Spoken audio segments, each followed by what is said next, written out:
저는 오늘 봉독혈림 말씀 가지고 고난의 때를 이기는 성도의 자세라는 제목으로 여러분과 좀 말씀을 나누겠습니다. 오늘 시편은 고라자손의 마스길 이렇게 쓰여 있습니다. 여러분 42편 그 옆에 이렇게 보시면 표제로 뭐가 쓰여 있습니까? 고라자손의 마스길 이렇게 되어 있습니다. 마스길은 교훈하다라는 뜻입니다. 교훈. 그러니까 고라자손의 교훈의 시입니다. 그러니까 형태상으로는 개인 탄원 시입니다. 하나님 앞에 살아계신 하나님을 향한 시인의 간절한 바램, 탄원이 이 시 안에 담겨 있는 거예요. 여러분 이 시편을 기록한 이 고라자손에 대해서 여러분 아시는 게 있으신가요? 그렇게 긍정적이고 좋은 기억이 우리에게 있지는 않습니다. 그죠? 고라자손의 조상인 고라는 어떤 인물이에요? 출애굽 당시에 광야에서 누구에게 도전했던 사람이죠? 모세와 아론에게 대적했다가 하나님의 진노를 사서 어떻게 해요? 땅이 입을 벌려 그 모든 가족을 가문을 삼켜버리는, 그래서 거의 몰살당할 지경에 이르렀지만 하나님께서 그 중에 자손들을 남기셨죠. 다 그들을 멸살하신 줄 알았는데 그 중에 자손들이 남아 있었어요. 그래서 그 남은 후손들이 나중에 이제 다윗 시대로 넘어와서는 이스라엘의 용사로, 또 문지기로, 또 성전 음악가로 이스라엘 공동체 안에서 이제 귀한 사명을 감당하고 있었는데, 그 중에 하나가 이제 이 고라 자손들이 이 시편을 그렇게 기록한 거예요. 그들이 그런 어두운 밤 같은 그런 고난을, 그들의 가문의 위기를 극복하고 자신들의 삶을 이렇게 역전시킬 수 있었던 비결은 무엇일까요? 오늘의 시편이 그러한 고라 자손들이 이 시의 형태로, 이 시편은 시잖아요, 그죠? 그래서 이 이야기가 잘 연결이 안 되는 게 시여서 그래요.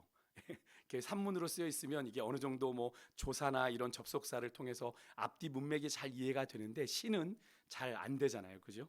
그래서 이 시의 형태로 잠언 같은 내용의 교훈을 그들의 후손들에게 전달한 내용이기 때문에 오늘의 시편은 고라 자손 못지않게 여러분 하나님을 번번이 배반하고 떠나 죄의 길에 서는 우리들에게도 아주 중요한 의미가 있는 그런 시편이다라고 이야기를 할 수 있겠는데요. 오늘 시편은 그렇게 고난의 때를 이기는 성도의 자세를 세 가지로 이야기를 하고 있습니다. 어떻게 고난의 때를 만났을 때 성도가 그 고난을 이겨낼 수 있는가, 자세를 세 가지로 이야기하는데요. 우리가 함께 살펴보고 기도의 자리로 오늘 나아가겠습니다. 먼저는 무엇보다도 그들은 하나님을 갈망했습니다. 하나님을 갈망했어요. 많은 사람들이 저마다의 목마름을 가지고 살아갑니다. 어떤 사람은 돈에 대한 목마름, 입만 열면 돈 하는 거죠. 또 어떤 사람은 쾌락에, 나는 세상이 즐거워야 돼, 인생이 즐거워야 돼, 그 즐거움만 쫓아 살아요. 어떤 사람은 또 사랑에 목말라 하면서 살아갑니다. 인간은 한평생 자신이 가진 그런 목마름을 채워보려고 노력하지만 먹어도 채워지지 않고, 마셔도 채워지지 않고, 누려도 채워지지 않는 것이 우리 인간의 현실이죠. 그래서 결국 그 목마름은 우리에게 고통일 수밖에 없고, 급기야는 그 갈증이 계속되는 삶 속에서 우리는 우리의 숨통이, 목이 조여오는 그런 고통을 인생을 살아가면서 겪게 되는 건데, 오늘 본문에 등장하는 이 시인도 예외가 아니었습니다. 이 시인도 타는 목마름을 느꼈는데요. 그 시인의 목마름이 어느 정도인지를 좀 알 수 있는 단어가 오늘 시편에 좀 나오는데, 오늘 본문 1절에서 시인은 자신이 물이 없어 죽음의 위기에 처한 목마른 사슴이 마실 물을 찾기에 갈급함 같이, 내가 하나님을 찾기에 갈급하다라고 이야기하는데, 여기서 갈급하다 그리고 하나님을 내가 갈망한다, 2절에 이 단어가 어떤 단어냐면 히브리어로 아라그입니다. 아라그인데 이 단어가 무슨 뜻이냐면 헐떡이다는 겁니다. 이렇게 막 헐떡이는 거 있지 않습니까? 그죠?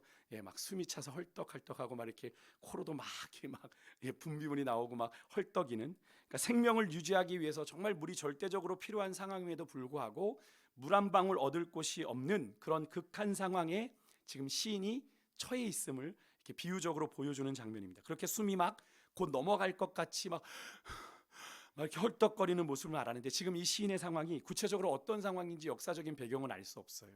그런데 지금 시인의 상황이 결코 쉽지 않은 상황인 것을 우리가 충분히 알 수 있는, 그죠? 생사가 오가는 그런 길임을 우리가 알 수 있는데, 하지만 그렇다고 시인은 세상 사람들이 그러하듯이 당장 지금 그의 인생의 그 고난, 그것을 해결하기 위해서 단편적인 해결책에 목말라 하지 않았습니다. 그죠? 비록 시인이 처한 현실은 너무나도 헐떡거릴 정도로 고통스럽지만, 오히려 이 시인은요, 지금 자신의 삶에 정말 필요한 것은, 꼭 필요한 것은 다른 것이 아니라, 세상에 어떤 것이 아니라 살아계시는, 살아 역사하시는 하나님이다라는 사실을 고백하고 있습니다. 그것이 여기 보면 내가 내 영혼이 하나님 곧 살아계신 하나님을 어떻게 한다? 갈망하나니, 이렇게 표현하는 게 바로 그거예요. 그래서 2절에 이 시인은 내가라는 표현을 쓸 수 있는데 내 영혼이라는 표현을 씁니다. 내 영혼이. 그래서 자신의 마음을 이렇게 표현하는데 이 영혼이라는 단어가 히브리어로 네페쉬라고 하는 거거든요. 이게 뭐 호흡, 뭐 숨결 이런 뜻이도 있는데 여기서는 갈증을 아주 강하게 느끼는, 그래서 해갈을 욕구하는 생명체를 가리키는 겁니다. 뭔가 아주 목말라 있어서 지금 목마름을 해갈하지 않으면 안 되는 그런 생명체를 가리키는 표현인데, 시인이 하나님을 향한 가지고 있는 그 갈증, 갈망을 이런 영혼이라는 표현을 통해서 네페시라는 단어로 표현하는 겁니다. 하나님, 내가 당신에게 대해서 이렇게 목마릅니다. 내가 이렇게 목마릅니다. 내가 주님을 그렇게 갈망하고 있습니다를 표현합니다. 여기서 시인이 그토록 갈망하는 이 살아계신 하나님이 어떤 하나님이냐면 시편 36편 9절에 보니까 그 하나님이 생명의 근원이 되고 생명의 원천이 되신다. 원천이 뭡니까? 생명의 샘물이 되신다라고 고백을 합니다. 그러니까 내가 살 수 있는, 그래서 영원히 목마르지 않는 영원한 생수의 근원이 되시는 분, 그 하나님을 이 시인은 갈망한다라고 하는 겁니다. 그러니까 순간적인 해갈이 아니에요. 잠시 목 마시고 잠깐 목이 해갈되어지고 마는 게 아니라 영원히 내 영혼을 해갈하게 하실, 내 갈증을 해소하실 그 영원한 신 주님을, 영원한 산물 되신 주님을 내가 사모합니다라는 고백이죠. 그러니까 그 살아계신 하나님의 얼굴을 내가 어느 때에나 배울까라고 시인은 탄식을 합니다. 2절에서 여기서 하나님의 얼굴을 뵌다는 건 하나님의 임재를 아주 직접적으로 경험한다라는 걸 의미해요. 하나님의 임재가 언제 다시 나에게 임할까? 여기서 어느 때라는 표현은 아주 지금 시인이 억눌린 상태에서 아주 절망스럽게 탄식하는, 그래서 저는 이 시편이 아무래도 그때를 배경으로 하고 있는 것 아닐까, 바벨론 포로기 때를 그렇게 배경으로 하고 있는 것 아닌가. 하나님을 그렇게 갈망하지만 하나님의 임재를 더 이상 이방 땅에서 경험하지 못하는, 그래서 늘 예루살렘을 바라보고 눈물 짓는 그런 이스라엘 백성들의 모습을 좀 떠올려 볼 수 있는데요, 분명한 것은 얼마나 오래 기다려야 내가 하나님의 임재를 다시 경험할 수 있을지를 이 시인은 염려하면서 너무나 막막한 거예요. 내가 어느 때에 내가 주님의 얼굴을 다시 배울 수 있습니까? 기약이 없는 거예요. 기약이 없는 거예요. 그러니까 정말 시인이 이 고난의 때가 제법 짧지 않았다라는 걸 우리가 알 수 있죠. 정말 오랜 시간 하나님의 임재가 사라져버린 그런 상황 속에 놓여 있는 거예요. 여러분, 하나님의 부재, 하나님의 없는 하나님의 부재가 여러분 모든 고통의 원인입니다. 하나님이 함께 하시는 게 복이고 하나님이 없는 인생이 그게 저주받은 인생이에요. 하나님이 없는, 하나님의 부재가 모든 고통의 원인이라는 걸 시인은 알았기 때문에요, 하나님을 그렇게 갈망하고 있는 겁니다. 하나님이 없는 삶 보니까 정말 헐떡거리며 살 수밖에 없는 인생이라는 거예요. 하나님, 내 인생에 다시 오십시오. 하나님의 임재를 갈망합니다. 그렇게 소망하며 오늘 그렇게 외치고 있는, 여러분, 이 사실이 오늘 이 시편을 기록한 시인의 이야기만인가요? 아니죠. 여러분과 저의 이야기이기도 합니다. 그래서 우리도 고난의 때에 하나님을 필요로 하는데 중요한 것은 우리가 그렇게 갈망하는 하나님이 어떤 하나님이시고 우리가 그 하나님을 얼마나 갈망하느냐가 정말 중요해요. 우리가 신앙생활 하다 보면 그런 분들이 있어요. 뭐 하나님, 제가 종종 이야기하지만 좋으면 좋고 아니면 말고 하는 그런 신앙생활론 하나님의 은혜를 온전히 경험할 수 없습니다. 하나님은 사모하는 심령을 어떻게 하신대요? 만족해 하신대요. 사모해야 돼요. 주의 은혜를 갈망합니다, 주의 은혜를 사모합니다 하는 자에게 하나님의 은혜가 부어져도 그 은혜에 감사한 줄 알지, 뭐 주면 좋고 아니면 말고 하는 사람에게 하나님의 은혜가 임하면 어떨까요? 감사가 고백될까요?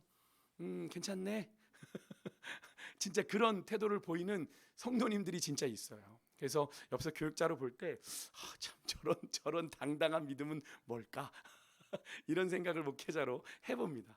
그래도 하나님이 참 저 영혼도 사랑하시겠지라는 그런 생각을 하게 되는데, 그러다가 정말 하나님의 은혜가 너무나 갈망하게 되면 하나님 앞에 바짝 엎드리게 되는 걸 보게 되는데요, 여러분, 우리가 갈망하는 하나님은요, 우리의 순간의 갈증을 해소하는 그런 생수 한 병, 우리가 500ml 한번 쫙 먹고 나면, 제가 이렇게 막 찬양인도 하고 이렇게 500ml 한껏 먹고 나면 잠깐 목이 괜찮아요. 그러고 나선 다시 막 입이 바짝바짝 말라오거든요. 그런 것 아니라 우리 하나님은 영원히 우리의 목마름을 해소하실 수 있는 생수의 원천, 생수의 근원이심을 믿습니다. 그 생수의 근원 되신 우리 주님이 우리의 이 타는 목마름을 영원히 해소시켜 주실 것을 우리가 온전히 믿고 그 주님을 사슴이 시냇물 찾기에 헐떡거리듯 우리가 간절하게 갈망해야 될 줄 믿습니다. 줘도 그만, 안 줘도 그만, 내 인생 알아서 살아가니까 여러분 그렇게 착각하시면 안 돼요. 잠깐은 살 수 있어요. 조금은 살 수 있어요, 여러분. 하지만 하나님 없는 인생 한번 살아보십시오. 얼마나 두렵고 무서운 인생이 되는지. 여러분 오늘 이 밤에 우리가 하나님 앞에 기도할 때 좀 그렇게 기도했으면 좋겠어요. 우리 주님을 향한 영적인 헐떡거림으로 정말 주님, 내가 주님 없으면 안 됩니다. 정말 그런 영적인 헐떡거림으로 주님 앞에 주님의 은혜를 갈구하며 갈망하며 나아가는 그런 밤이기를 간절히 소망합니다. 다음으로 고난의 때를 이기는 성도의 두 번째 자세는 하나님을 찬양하는 건데요. 여러분 오늘 이 시편에 하나님을 그렇게 갈망하는 시인에게 그가 처한 환경과 상황이 그리 녹록지 않습니다. 찬양할 만한 상황이 아니에요. 주변에서 하나님은 없어, 네가 섬기는 하나님은 없어, 하나님은 너를 구원할 능력이 없어, 하나님은 너를 버린 것 같아 라고 이렇게 조롱하고 비난하는 소리가 끊이지 않습니다. 오죽하면 3절에 보니까 눈물이 이 시인의 날마다의 양식이 될 정도로 이 시인의 일상은 뭐의 연속이에요? 고통의 연속이에요. 아픔의 연속이에요. 비난과 조롱의 연속이에요. 거기다가 이렇게 답답한 현실이 시인에게 더 고통스러운 이유가 있는데 시인에게 생생하게 떠오르는 과거의 기억 때문에 그래요. 4절에 보면요, 시인이 과거에 뭘 했는지 모르지만, 이게 어떤 사람이었는지 모르지만 하나님이 정하신 절기에 기쁨과 감사로 하나님 앞에 나아가며 많은 사람을 이끌어 하나님의 성전으로 나아갔던 사람이에요. 그러니까 모르긴 해도 이 사람은 리더십에 서 있던 사람입니다. 사람들이 이끌어서 기쁨과 감사로 하나님을 찬양하며 주의 성전으로 나아갔던 그런 과거와는 다르게 지금은 어떤 형국이냐면 지금 자기 자신마저도 하나님의 존전으로 나아가지 못하고 그렇게 지금 사람들의 비난과 조롱을 받고 있기에 이런 처지가 이 시인에게는 정말 말할 수 없는 그런 고통으로 다가오고 있는 겁니다. 다른 사람은 고사하고 자기 건사도 못하고 있는 거거든요. 여러분 그런 기분 느껴보십니까? 막 이렇게 많은 사람들을 거느리고 있다가 갑자기 자기 자신도 제대로 건사하지 못하는 나를 마주할 때, 나의 민낯을 마주할 때 여러분 어떤 마음이? 저는 종종 그런 시간들을 가끔 경험하게 되면 때로는 너무나도 내 스스로가 하나님 앞에 부끄럽고 수치스러울 때가 있고 그래서 하나님 앞에 더 바짝 엎드릴 때가 있어요. 하나님, 내가 이 모양이었네요. 그동안 하나님 내가 교묘하게 가려지고 감추어지고 많은 군중 속에서 하나님 그렇게 가려졌었는데 하나님 내 민낯이 이렇게 드러났습니다. 결국에는 그 상황을 타개하는 방법은 내가 하나님 앞에 손을 드는 길이더라고요. 하나님, 내가 이런 존재입니다. 내가 이런 연약한 자입니다. 오늘 이렇게 시인은요, 그렇게 정말로 과거의 그 기억들이, 그 추억들이, 내가 그렇게 성도들과 함께 성전으로 나아갔었는데 지금은 내가 이 모양 이 꼴이구나 라고 하는 것이 그의 마음을 엄청 고통스럽고 괴롭게 했는데, 그런데요 여기서 한 가지 반전은 그런 과거에 주님을 예배했던 그 기억이 이 시인에게 고통만 준 게 아니라는 거예요. 고통만 준 게 아니라는 겁니다. 그때 시인의 영혼을 일으키는 하늘의 음성이 그의 심령에서 메아리쳤습니다. 5절이에요. 우리 5절 말씀 다시 한번 같이 한번 읽어볼게요. 시작. 내 영혼아, 내가 어찌하여 낙심하며 어찌하여 내 속에서 불안해하는가? 너는 하나님께 소망을 두라. 그가 나타나 도우심으로 말미암아 내가 여전히 찬송하리로다. 아멘. 우리는 이 5절 말씀에서 이 시인의 마음속에서 충돌하고 있는 두 자아를 우리가 발견하게 됩니다. 지금까지는 어떻게 해요? 하나는 주변의 조롱을 받고 고립돼서 절망에 사로잡혀 있는, 철저하게 낙심하고 낙담하고 있는 자아. 그 다음에 다른 하나는 하나님이 회복하실 그 예배를 기대하며, 그죠? 과거에 내가 예배했던 그 예배를 회복하실 그 예배를 기대하며 다시 소망 가운데 가득 차 있는 나를 격려하는 자아.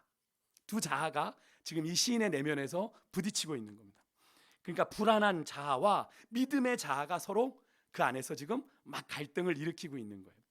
과거 예배를 기억하는 믿음의 자아가 하나님을 망각한 이 불안함의 자아에게 그분에 대한 기억을 이렇게 소환하면서 그 하나님께 소망을 둬야 돼라고 옆에서 이야기하고 있는 겁니다. 그러니까 그런 거잖아요. 여러분 우리가 이렇게 만화를 보면 그래서 이렇게 검은색 마귀가 와가지고 야야 낙심해 너 그거밖에 안 되잖아. 너는 그런 인간이야. 뭐 이렇게 얘기하는 거랑 갑자기 천사가 뿅 나타나서 아니야 아니야, 너에겐 소망이 있어. 하나님께서 이런 겁니다. 지금 그런 형국인 거예요. 좀 상상이 되시죠? 여러분, 그렇습니다. 비난의 소리만 크게 돌리고 고난의 현장만 눈에 들어올 때 우리 영혼 깊은 곳에서 여러분, 우리의 잠들고 낙심한 영혼을 깨우시는 주님의 세밀한 음성, 귀를 기울이실 수 있기를 주 여러분을 축복합니다. 세상의 소리가 전부가 아니에요. 우리를 비난하는 듯하고 우리를 조롱하는 듯하고 우리를 정죄하는 것 같고, 우리를 향해 손가락질하는 것 같은 그게 전부가 아니라 그 이면에 주님께서 나를 살리시고자 나를 격려하시는 주님의 음성이 있다는 겁니다. 그렇게 주님의 세밀한 음성에 아멘으로 화답할 때 그것이 진정한 찬양이 되고, 그 찬양은 우리를 살리는, 우리를 결국에는 살려내는 생명의 능력이 되는 줄 믿습니다. 그래서 우리가 오늘 밤에도 그런 찬양한 거잖아요. 그런 믿음의 고백을 담아 눈을 들어 주를 보라. 내 모든 염려 주께 맡겨라. 슬플 때에 주님의 얼굴 보라. 사랑의 주님 안식 주리라. 믿으십니까? 오늘 그 하나님을 우리가 뜨겁게 만나기를 간절히 소망합니다. 끝으로 고난의 때를 이기는 성도가 가져야 되는 마지막 자세는 지속적으로 포기하지 않고 기도하는 거예요. 사람이 현실이 너무 힘들면 여러분, 현실 도피의 일환으로 행복했던 과거를 이렇게 추억하며 떠올리게 되죠. 여러분들에게는 어떤 행복한 과거의 추억들이 있으십니까? 과거에 그런 행복했던, 우리 교회 성도님들도 가끔 이제 예전에 이렇게 우리 교회 다니셨던 분들을 이렇게 만나는 분들, 저는 모르니까 이렇게 만나게 되면 그분들끼리 하시는 이야기들이 다 어느 때 이야기냐면 그분들이 한창 즐겁게 젊은 시절에 이곳에서 신앙생활했던 그 행복한 추억들을 떠올리시면 난 모르는데 그죠? 난 모르니까. 근데 그때를 그 얘기를 들으면서 제 마음에 그런 소망이 생깁니다. 하나님, 저런 때가 다시 오게 해주십시오.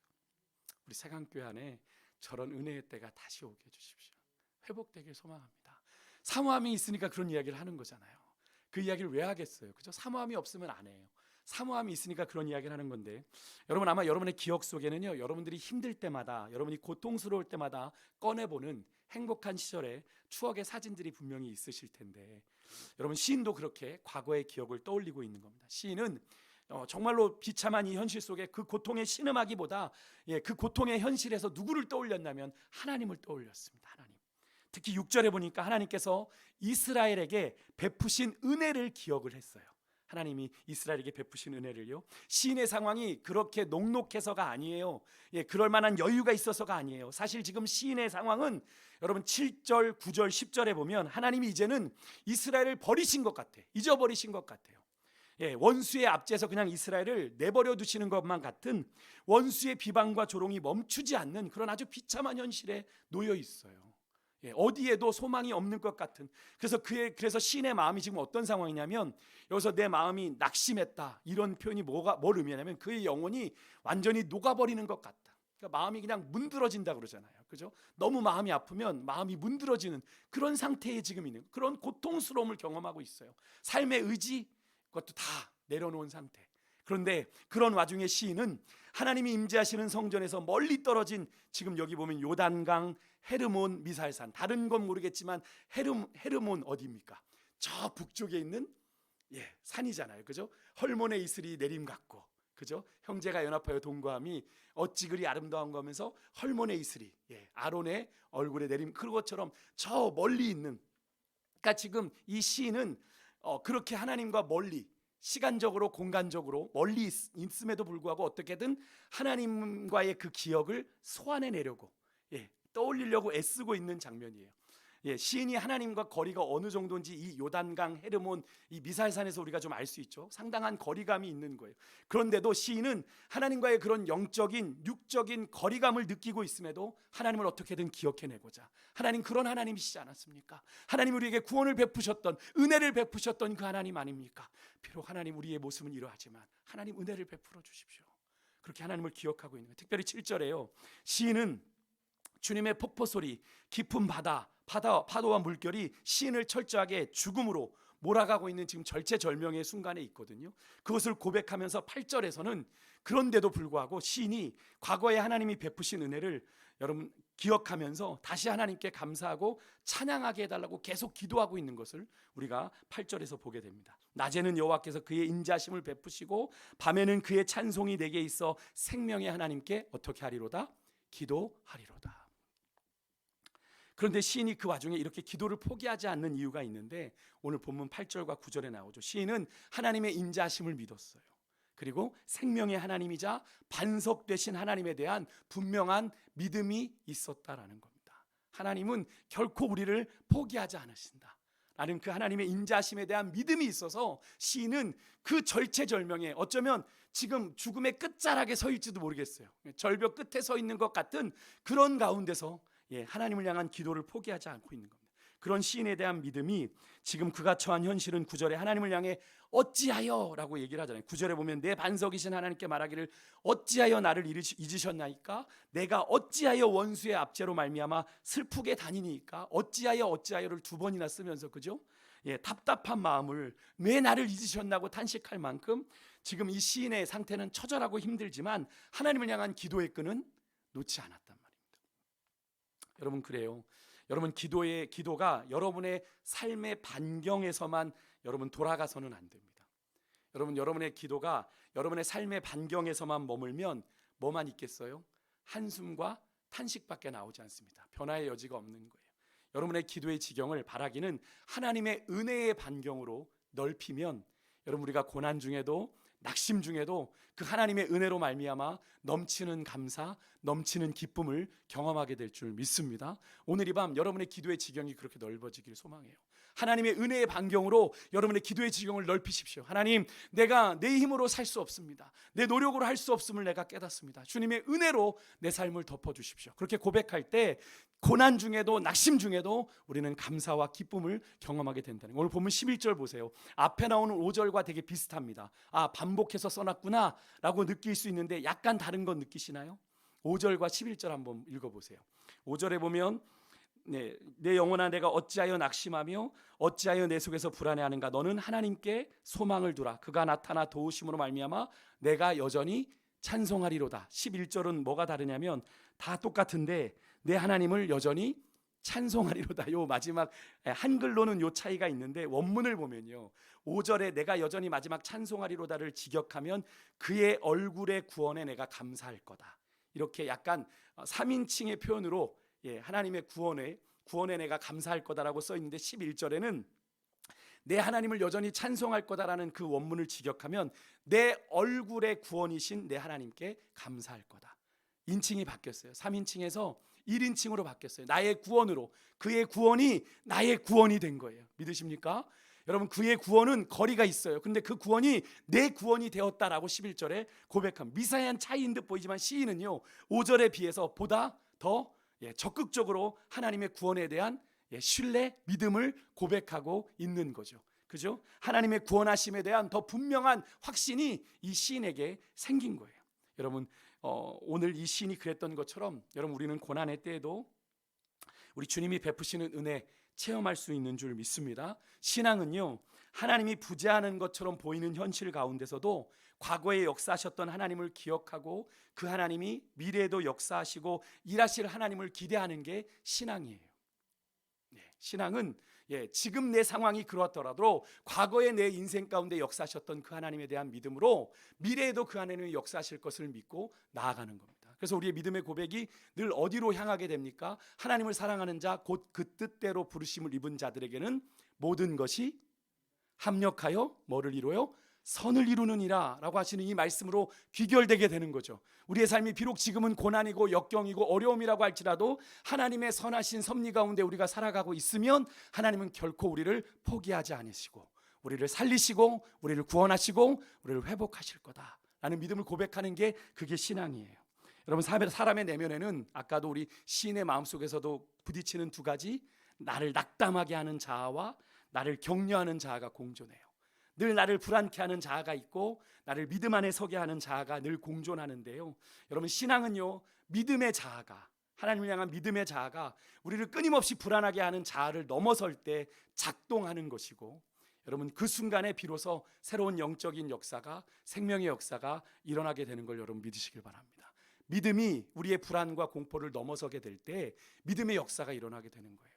불안과 공포에 짓눌려서 아무것도 하지 못하면 하나님의 역사는 일어나지 않는 겁니다. 그런 가운데서도 하나님이 일하실 것을 믿고 믿음으로 일어날 때 하나님의 역사가 일어나게 되는 거예요. 사랑하는 여러분, 우리 믿는 자들의 삶에도 고난은 있어요. 그죠? 고난 없는 인생 없습니다. 절대로 믿는 자라고 해서 만사형통하지 않습니다. 그게 정답이에요. 믿는 자의 인생에도 고난이 있습니다. 근데 고난을 당할 때 분명히 기억하십시오. 믿는 자에게 고난은 뭐예요? 유익입니다. 그죠? 낙심하게 하는 자와 격려하게 하는 자와의 충돌 속에 내게 어떤 믿음의 선택을 내릴지를 여러분 잘 결정해야 되는데, 그 고난이 내게 유익이 되려면 무엇으로 반응해야 돼요? 믿음으로 반응해야 되는 줄 믿습니다. 그래서 진정한 믿음의 삶은 그렇게 나를 격려하는 자가, 그래 힘을 내, 하나님이 너를 도우시잖아, 하나님이 너를 붙드시잖아 라고 하는 그 격려하는 자가 낙심하게 하는 자아를요, 또 믿음의 자아가 우리를 불안하게 하는 자아를 압도하는 삶이다 라는 것을 여러분 기억하시고, 그렇게 믿음의 선한 싸움을 주님의 뜻을 따라 잘 감당해내는 그런 여러분과 제가 되어서 우리의 삶을 결국에는 이기게 하실, 우리 주님은 이미 승리하셨잖아요. 그죠?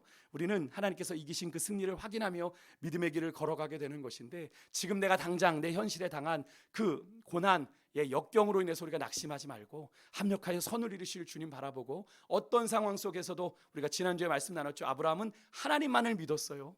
하나님이 어떤 결정을 내리든 하나님의 그 선택을 존중하고 따라갔다는 얘기잖아요. 우리가 어떤 상황 속에서도, 어떤 고난 속에서도 이것을 역전하실 하나님만 기대하지 말고, 이 고난 속에서 하나님이 나를 어떻게 훈련하셔서 나를 어떻게 하나님의 사람으로 만들어 가실런지를 우리가 기대하고 소망하는 가운데, 그 고난이 결국에는 내게 유익이 되었음을 고백하는 인생으로 살아가실 수 있는 여러분과 제가 될 수 있기를 주 여러분으로 축복합니다. 그렇게 우리 기도하며 주 앞에 나아가겠는데, 우리 아까 불렀던 찬양 중에 우리 마지막 불렀던 찬양입니다. 우리 괴로울 때 주님의 얼굴 보라, 우리 함께 찬양하며 우리 기도의 자리로 함께 나아가겠습니다.